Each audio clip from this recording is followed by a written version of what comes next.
avez pardonné, vous avez relâché, mais vous revivez toujours la même histoire.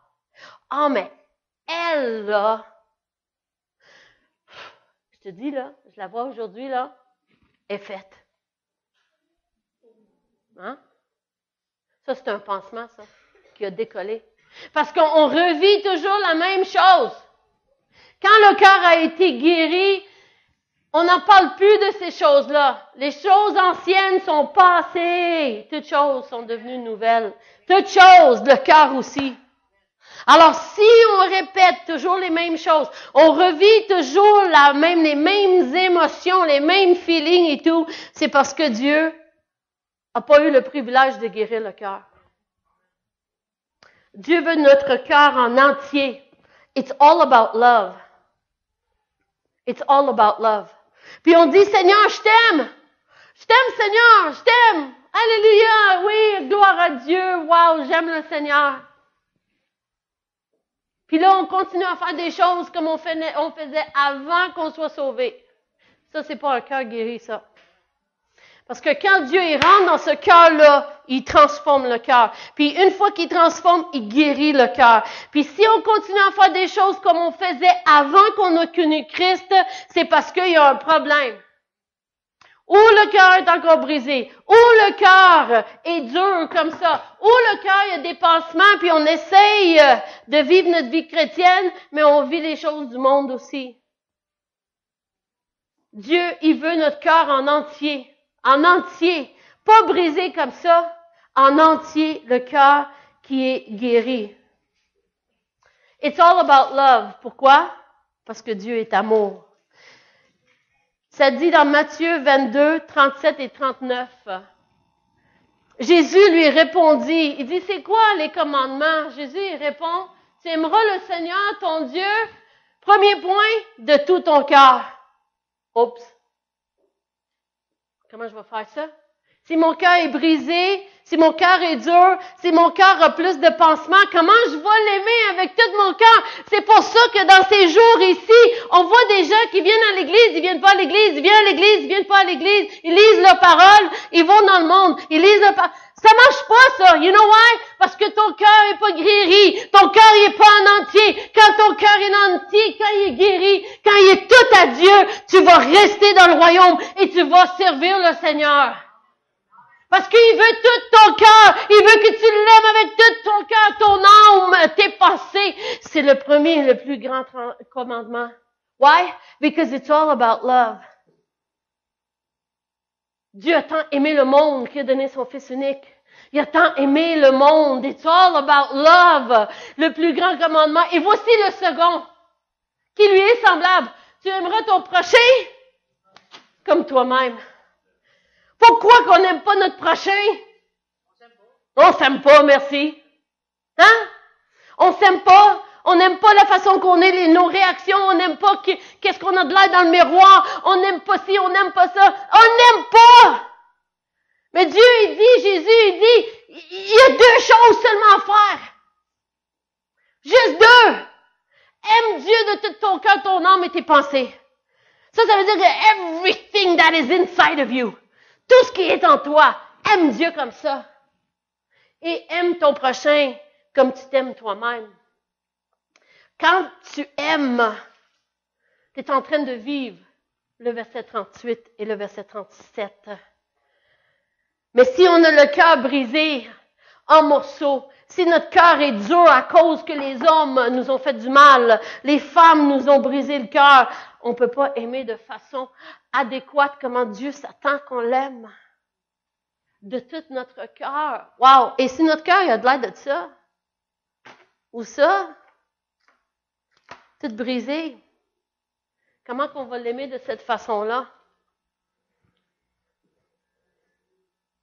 It's all about love. La croix, quand on regarde la croix, le horizontal ici, horizontal, c'est ta relation avec les autres. Et vertical, c'est ta relation avec Dieu. Alors, les deux commandements, ils sont où? Dans la croix. Vertical, Tu aimeras le Seigneur, ton Dieu, de tout ton cœur, toute ton âme et toutes tes pensées. Et tu aimeras ton prochain comme tu t'aimes toi-même. It's all about love. Puis c'est dans la croix du calvaire qu'on retrouve ça. It's all about love.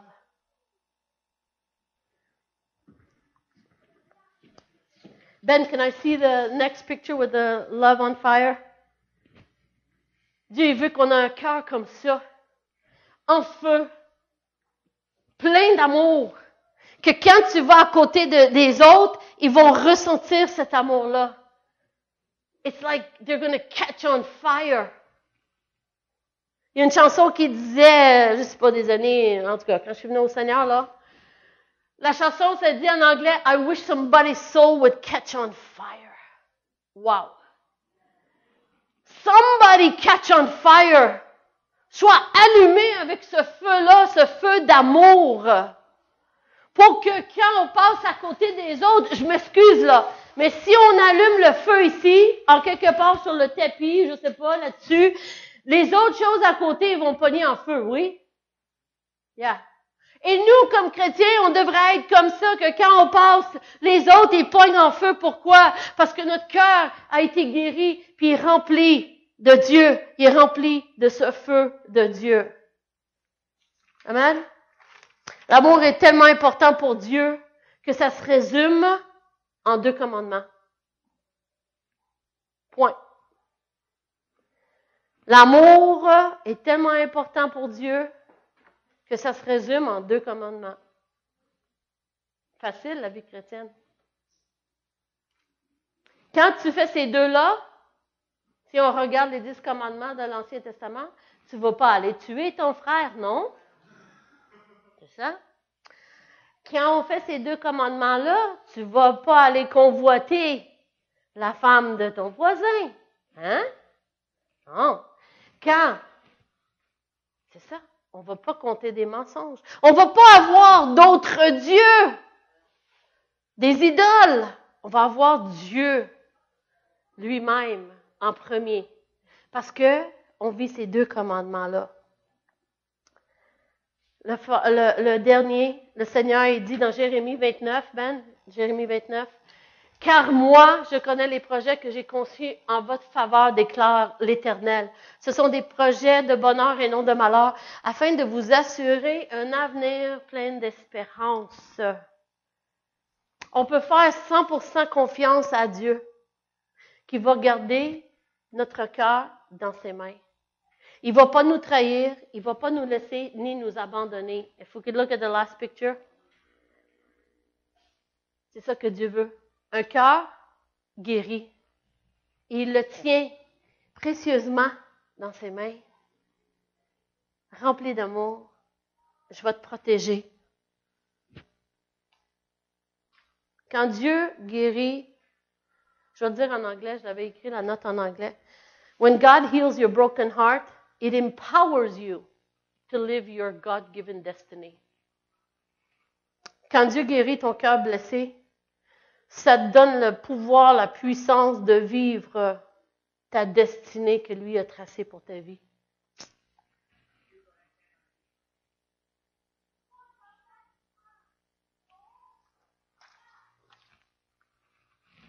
Je vais vous expliquer un peu comment Dieu a guéri mon cœur à moi.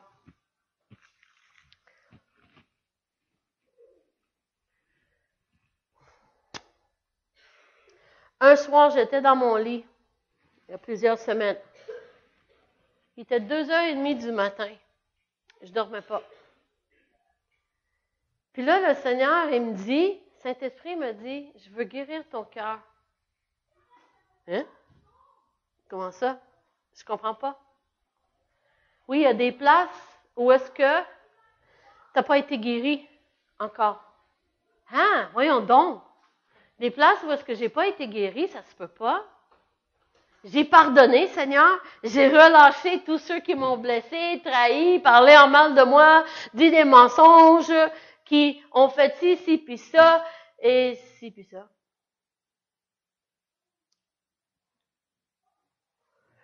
Une des places qui m'a fait le plus mal dans ma vie, pour ceux que vous le savez. J'avais été mariée avant.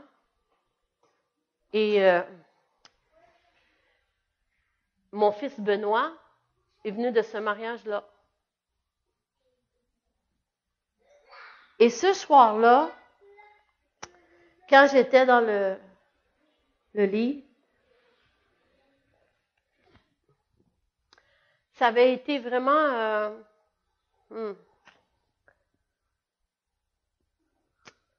OK. C'était pas quelque chose de bien, OK? Le divorce. Le divorce, c'est jamais quelque chose de bien. Et j'ai pas pu avoir mon fils pendant longtemps. À cause de, je vais pas le mettre sur caméra, là, en tout cas, son père, il voulait pas. Et pour moi, ces années-là que je n'ai pas eu mon fils, ont fait ça.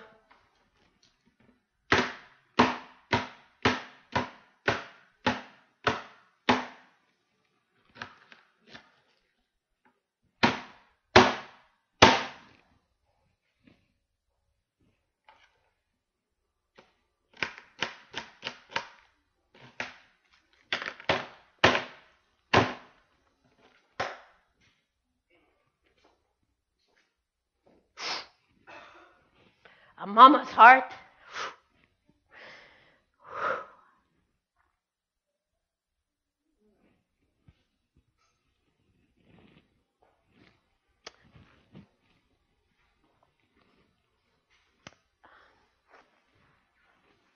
Un cœur de mère. Quand tu n'as pas tes enfants avec toi, c'est pire que ça. Je l'avais à tous les fins de semaine, je l'avais tout l'été, à Noël, toutes ces choses-là. Mais le soir, je ne pouvais pas le mettre dans son lit. Je ne pouvais pas lui dire comment je l'aimais. Je sais que des fois, il revenait de l'école quand il avait 8 ans peut-être. Et je l'appelais aussitôt qu'il traversait la porte avec sa petite clé parce que son père travaillait. Et je restais avec lui au téléphone des fois jusqu'à temps que son père revienne à la maison. Mon cœur de mère était déchiré. Et Dieu, ce soir-là, il dit, je veux guérir ton cœur. Puis j'ai vu tous ces moments-là, toutes les fois que j'aurais voulu l'avoir avec moi. Et je ne pouvais pas à cause. Et Dieu est venu ce soir-là dans mon lit. Et il est venu guérir ça. Je me disais, Seigneur, tu me donnes tellement de rêves, tellement de choses. Pourquoi qu'il manque quelque chose? C'est quoi cette quelque chose-là? C'était mon cœur de maman qui ne pouvait pas avoir son enfant toujours avec lui, avec elle. Mon cœur de mère qui ne pouvait pas. Et mon cœur à cette place-là était encore brisé comme ça. Brisé comme ça.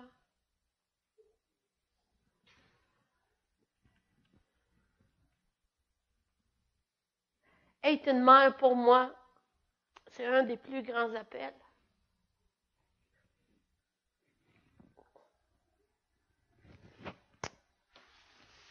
Puis là, le Seigneur, il monte en plus. Je ne sais pas pourquoi c'était toujours avec l'enfant, l'enfantement, toutes ces choses-là. Puis je me disais, OK, ça revient toujours à l'enfantement, à l'enfant et tout. Avant que j'aie Benoît, j'ai fait une fausse couche. Comme ça. J'ai perdu le bébé. Et je dis tout le temps, j'aurais aimé ça avoir d'autres enfants. Puis le Seigneur, il vient me guérir ce soir-là, le bébé que j'avais perdu. J'avais jamais fait le deuil de ça. Ah ben, tu sais, tu arrives à l'hôpital, là, plein de sang, puis ils disent, ah ben, c'est normal, ça arrive, c'est souvent comme ça. Ah ouais. C'est normal, quoi? Oh my God! Mais c'est un bébé que j'ai perdu, là. Et Dieu a guéri ça. Et depuis qu'il a guéri ça dans ma vie, les choses ont changé comme incroyable. Incroyable. La façon que je vois la vie, la façon que je vois l'avenir, le ministère, mon mariage avec mon mari. Parce que je vous dis, là, quand tu es empêché d'avoir ton fils avec toi tous les jours, quand ton cœur est écrasé comme ça, que tu peux pas avoir ton enfant avec toi, je vous dis, là, il y a des choses qui sont empêchées dans ta vie. Il y a des parties qui sont empêchées dans ta vie à cause que tu as été tellement écrasé par les gens.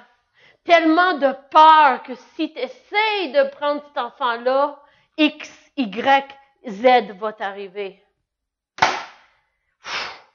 Wow! J'ai dit, Seigneur, tu veux me guérir de ça? Bring it on! Vas-y! C'est ça qui m'empêche de vivre pleinement. Yeah! Parce que mon cœur il était dur comme ça. Parce que je pouvais pas avoir mon enfant. Je pouvais pas l'élever comme je voulais. Je pouvais pas lui faire son petit lunch, là, pour partir à l'école. Avoir un snack quand il arrivait. Et là, quand il avait 14 ans, mon mari, Pasteur Mike, il a appelé son père biologique. Il a dit, garde, ma femme a besoin de son fils. Si tu le trouves dans ton cœur, de le laisser venir vivre chez nous, je serai toujours reconnaissant envers toi. Et Ben est venu et il a déménagé chez nous. Il a fini son secondaire, puis j'avais son petit lunch prêt. J'avais son snack. À la fin de la journée, je vous dis là, j'ai gobé ces années-là. En double et en triple. C'est mon bébé. C'est mon bébé. Il y en a un qui avait été arraché de le sein à l'intérieur quand j'ai fait la fausse couche. Et l'autre a été arraché physiquement pendant des années. Et Dieu est venu guérir ça. Et aujourd'hui, je peux vivre pleinement. Aujourd'hui, je suis dans la joie. Aujourd'hui, je peux aimer, je vous dis, hein. J'ai fait le lien, là. 1 plus 1 égale 2. J'ai fait le lien que des fois, la façon que je traitais mon mari, Pasteur Mike, c'était à cause de ça. Il n'avait rien fait, le pauvre gars. Puis tout d'un coup, là, tu sais, ugly. Ugly. Moi, j'appelle ça laite en québécoise. Hein? A real laite. Puis là, lui, le pauvre gars, c'est like, what's happening? À cause de ça. À cause de toutes ces années-là, que toute cette rage, toute cette colère-là, toute cette peine-là. Le cœur brisé d'une maman. Puis, je l'avais pardonné, cet homme. Je l'avais relâché même. Mais le cœur était encore brisé. Et Dieu est venu guérir. Et aujourd'hui, my gosh, je suis tellement une autre personne. Puis, comment ça a été comme la cerise sur Sunday, comme on peut dire, les 12 jours de prier ensemble, les yeux dans les yeux, pour les couples mariés qu'on a terminé le 14 février. Ce soir-là, on était face à face. C'était une soirée romantique, juste nous deux. On s'était habillés. Comme j'ai dit à Charlotte, j'avais même mes talons hauts dans la maison, là. Okay? C'était vraiment spécial. Lui, il a fait à manger. Thank you, Jesus. Ben, c'était bon. Puis, on était assis à la maison, on s'assoit toujours à côté. Lui est ici au bout de la table, moi je suis à côté de lui. On mange toujours là, proche comme ça. Là, pour la Saint-Valentin, j'ai mis la table, lui au bout, moi l'autre bout. Puis il voit la table, il dit, wow, what a beautiful table, c'est tellement beau. Il dit, mais t'es tellement loin.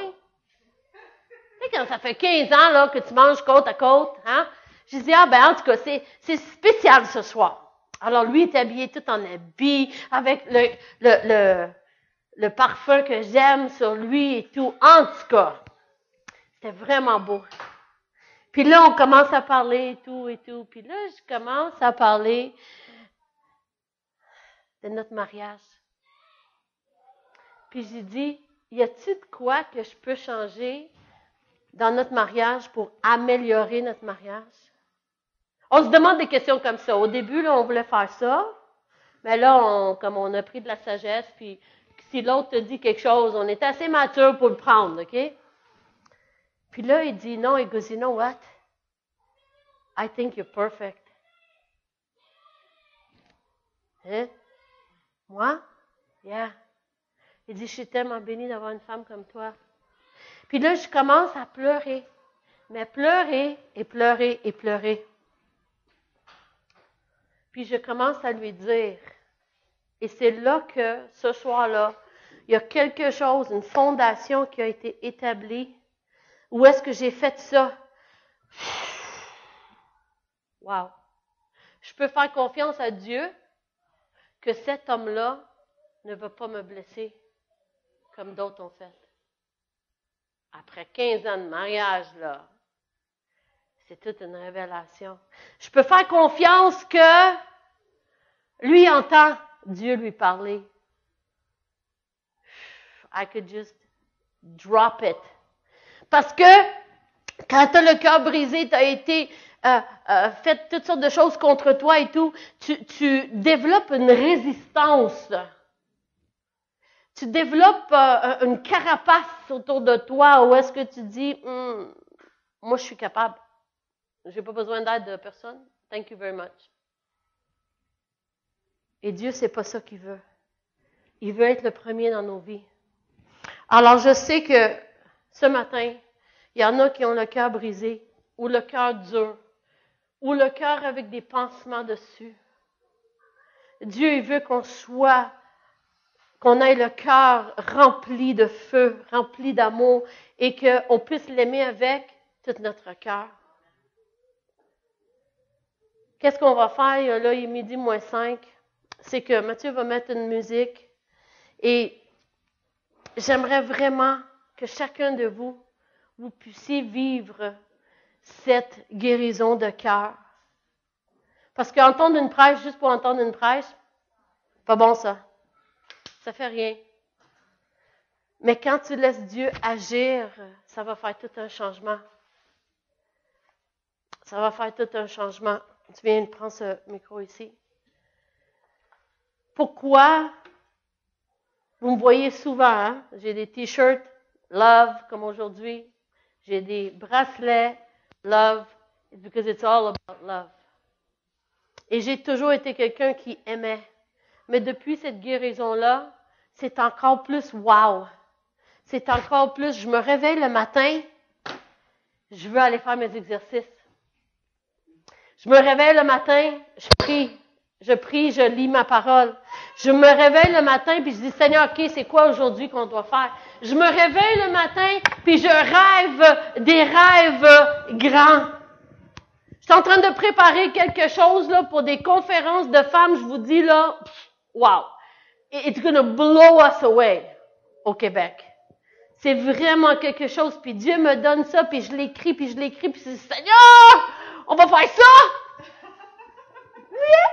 Yeah! You know why?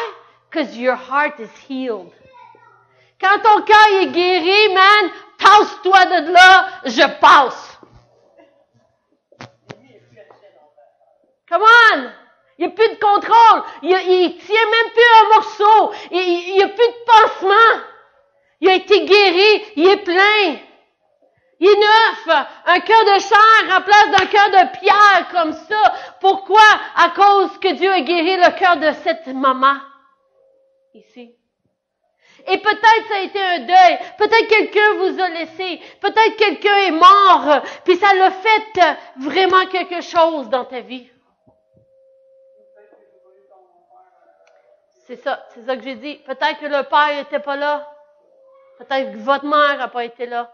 Peut-être que votre père, à place de vous faire ça, puis vous donner des câlins, de dire, hey, je suis fier de toi, il te battait seulement. Ou il était alcoolique, puis il battait sa mère, sa femme, ta mère. Wow, je vous dis là, Dieu veut guérir les cœurs blessés. Parce que quand le cœur est blessé, tu peux pas faire la destinée complète de Dieu. Mais quand c'est guéri, watch out. Be ready. Parce que Dieu va t'utiliser. Amen. Leslie? Wow. Personnellement, je suis fière de ma pasteur. Amen. Amen. Pendant la prêche, je sentais vraiment, et je sais que dans cette pièce, il y a des personnes qui résistent en disant « ça ne me concerne pas ». Puis, Dieu me montrait quelque chose. Et c'était vraiment comme douloureux.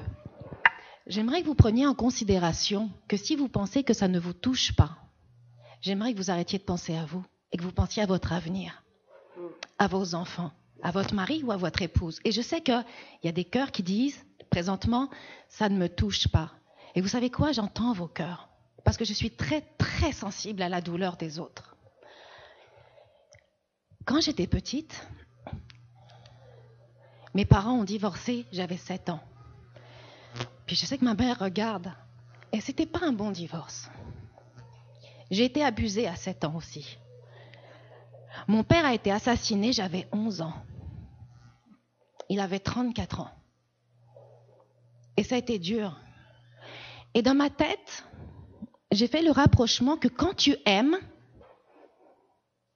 tu es arraché à la vie. Alors tu ne peux pas aimer. Quand j'ai épousé mon mari, mon cœur était du marbre. Puis il me disait tout le temps, mais là, c'est comme si tu t'empêchais d'être heureuse. Tu peux pas te laisser aller. Non, parce que si je sais que je me laisse aller, soit tu meurs, soit on divorce. C'était facile. Le concept était simple. Si moi je suis heureuse, si moi je t'aime à 100%, tu crèves ou tu pars. Alors, je vais être méchante, comme ça tu vas rester. Ok, le concept est tordu, on s'entend. Yeah. Le concept est très tordu. Yeah. Mais c'était ça parce que j'avais bobo. Je réalise aujourd'hui, quand on est un couple en feu pour Dieu, les deux ensemble, puis je maintiens le en feu pour Dieu, pas juste une partie. Dieu crée l'autre avec un cœur à son image à lui. Et la personne ne partira pas. Alors on n'a pas besoin de craindre d'être soi-même et d'aimer à 100%. Mais vous savez quoi? Si aujourd'hui vous n'êtes pas capable de vous humilier pour aller chercher votre guérison, votre couple plus tard en prendra un coup pour ceux qui ne sont pas mariés. Vos enfants en souffriront parce que c'est un héritage que vous allez leur transmettre, dans le spirituel aussi. Les blessures, malheureusement, et je sais que de l'autre côté de la planète, on est d'accord avec moi, les blessures aussi se transmettent de génération en génération, en génération en génération. Que ce soit les esprits de pauvreté et d'autres, mais la douleur aussi. Et quand vous élevez vos enfants avec cette douleur profonde, quand vous vivez votre mariage, quand vous vivez l'Église avec une douleur profonde, vous transmettez cette maladie aux générations futures. Vous transmettez cette maladie aux âmes qui vont entrer aussi dans l'Église. Et on ne peut pas faire ça. On ne peut pas faire ça. Puis vous savez, quand il y a du temps de ministère, quand c'est le temps de quitter, ça doit quitter. Et tout ce qui est là, reste là. Les gens n'en parleront pas. C'est ça. Alors c'est le temps aujourd'hui. Amen. Je vous dis, là, quand Dieu a fait ça dans mon cœur, à 2h30 du matin jusqu'à 4h du matin, wow! C'était, je ne sais pas combien de temps ça prend une opération à cœur ouvert, mais en tout cas, c'était quelque chose. Puis j'étais couchée comme ça, hein, sur mon lit de même. Je pleurais tellement que mes oreilles se remplissaient d'eau. Tellement que ça coulait, ça coulait, ça coulait. Ben, t'es-tu encore là? Non? On peut-tu juste revoir les images vite, vite? Où est-ce qu'on s'identifie ce matin? Puis, j'ai trouvé ça vraiment spécial parce que j'avais partagé ça avec Leslie il y a une couple de semaines. qu'est-ce que Dieu avait fait. Puis quand j'y parlais au téléphone, je pleurais tellement. Parce que j'ai dit, Leslie, je ne peux pas m'imaginer d'avoir perdu mon papa à cet âge-là. J'ai dit, j'avais tellement de compassion pour toi puis Cassandra, parce que Cassandra aussi, son papa, il est parti quand elle était jeune. J'ai dit, j'avais tellement de compassion pour vous de ne pas avoir papa là pour t'enseigner, pas avoir papa là pour te amener ou prendre une crème glacée. J'avais tellement de compassion, puis des fois on se dit, mais pourquoi je suis comme ça? C'est parce que, en quelque part, le cœur a été blessé comme ça et brisé, shattered, on dit en anglais. Le prochain. Et des fois, des circonstances ont fait que notre cœur est devenu dur comme ça, puis là, on aime, mais comme on voit dans la photo ici, tu vois le rouge, on aime juste un peu. Le reste, tu ne touches pas. Ou le prochain, le cœur a été brisé, puis on a mis des pansements dessus. On a mis des pansements. Les pansements sont décollés et on revit toujours la même chose. Next. Dieu veut qu'on soit en feu et que notre cœur soit dans ses mains, en entier comme ça. Beautiful. Pour qu'on puisse l'aimer de tout notre cœur, puis on puisse aimer les autres comme on s'aime nous-mêmes. Moi, je peux vous dire honnêtement, I love myself. Pas d'une façon, oh yeah, she's great. Okay? Pas ça. But I love myself because I love Jesus and Jesus loves me.